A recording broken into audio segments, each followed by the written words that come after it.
Hello दोस्तों, मैं हूं पवन सर और आप देख रहे हैं पीके बोर्ड क्लासेस। पीके बोर्ड क्लासेस में आपका बहुत बहुत स्वागत है। आज के स्पीकिंग क्लास में हम आपको बताएंगे कुछ ऐसी छोटी छोटी प्यारी प्यारी प्रोवर्ब्स। प्रोवर्ब्स का मतलब होता है कहावतें, यानी कि वे चीज़ें जो हमारे समाज में लोगों ने अपने ही जुबानी बना रखी हैं, कुछ अनुभव के आधार पर, कुछ देखकर। तो उन सब चीज़ों को आपने हिंदी में सुना होगा, लेकिन उनको हम अंग्रेजी में किस तरह से बोलेंगे वो आज हम आपको बताएंगे। देखिए, कुछ कहावतें होती हैं, जैसे आपने बहुत ज़्यादा कहावत सुनी होगी, उसका नाम है ऊँट के मुंह में जीरा। ऊँट के मुंह में जीरा। अब ऊँट के मुंह में कहीं जीरा अगर रख दिया जाए तो क्या नज़र आता है या मालूम पड़ता है? इसका मतलब ये जो कहावत बनाई गई है बड़ी ही सोच समझकर बनाई गई है। जैसे कि और इसको अच्छा इंग्लिश में अगर आपको बताना है, अगर इसको आपको इंग्लिश में बनाना है तो आप कैसे बनाएंगे? तो आप इसको इंग्लिश में बना सकते हैं, a drop in the ocean. A drop in the ocean. A drop in the ocean मतलब हो जाएगा आपका ऊँट के मुंह में जीरा। या फिर हम ये कह सकते हैं a drop in the ocean. इसको क्यों कहा गया है? देखिए, इंग्लिश की कहावत अलग और हिंदी की कहावत अलग होती है, लेकिन दोनों का जो सेंस होता है, उसका जो भाव होता है वो सेम होता है, एक ही होता है। यानी कि वो एक ही लक्ष्य होता है, उसका एक ही उद्देश्य होता है, तुमको ये समझाने का।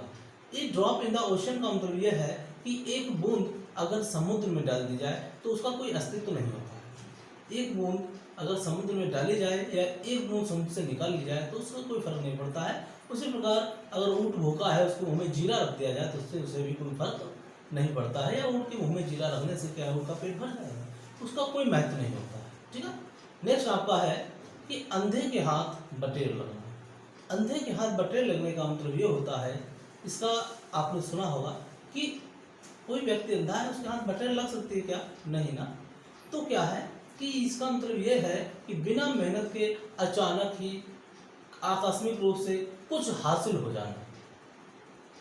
तो हम कह सकते हैं a blind man sometimes hits the marks. A blind man sometime hits the marks. अंधे के हाथ बटेर लगना। नेक्स्ट आपका है एक परहेज सौ इलाज। एक परहेज सौ इलाज कहने का मतलब ये है कि आप एक परहेज कर लीजिए, कहीं बेहतर है 100 इलाज कराने से। ठीक है, लेकिन 100 इलाज कराने से बेहतर है कि आप एक परहेज कर लीजिए। इसका मतलब ये है कि प्रिवेंशन, रोकथाम इज बेटर देन क्योर। यानी कि आप इलाज कराने से बेहतर है कि उसकी पहले रोकथाम ही कर लीजिए। Prevention is better than cure. Prevention is better than cure. एक परहेज 100 इलाज, या हम कह सकते हैं कि 100 इलाज से एक परहेज बेहतर है। अगला आपका आता है, बहुत सुना होगा कि कथनी से करनी भली। कथनी से करनी भली कहने का मतलब ये है खाली आपको कहने मात्र से कुछ नहीं होता है।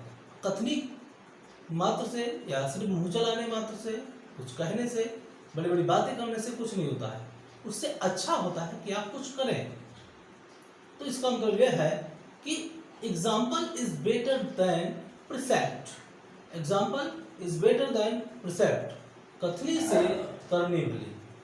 कथनी से करनी भली। Example is better than precept. बहुत बातें आपने सुनते हैं, एक कहावत ऐसी है जो आपने बहुत बार सुनी होगी और अक्सर सुनते रहते हैं, अक्सर एक दूसरे से बोलते रहते हैं। इसका नाम है कि अक्ल बड़ी या भैंस। अक्ल बड़ी या भैंस। इसका मतलब क्या है? इसका मतलब ये होता है कि knowledge is more powerful. Knowledge is more powerful than mayor strength. Knowledge is more powerful. Knowledge is more powerful than mayor strength. Knowledge जो है यानी ज्ञान जो है वो अधिक शक्तिशाली होता है कहीं ताकत से। इसका मतलब होता है कि अक्ल बड़ी या भैंस। उसके बाद में आपने कहावत सुनी होगी कि अंत भला तो सब भला। इसका मतलब क्या है? अंत भला तो सब भला। All is well that ends well. All is well यानी कि सब कुछ अच्छा होता है अगर किसी चीज का अंत भला हो जाता है। All is well that ends well, अंत भला तो सब भला।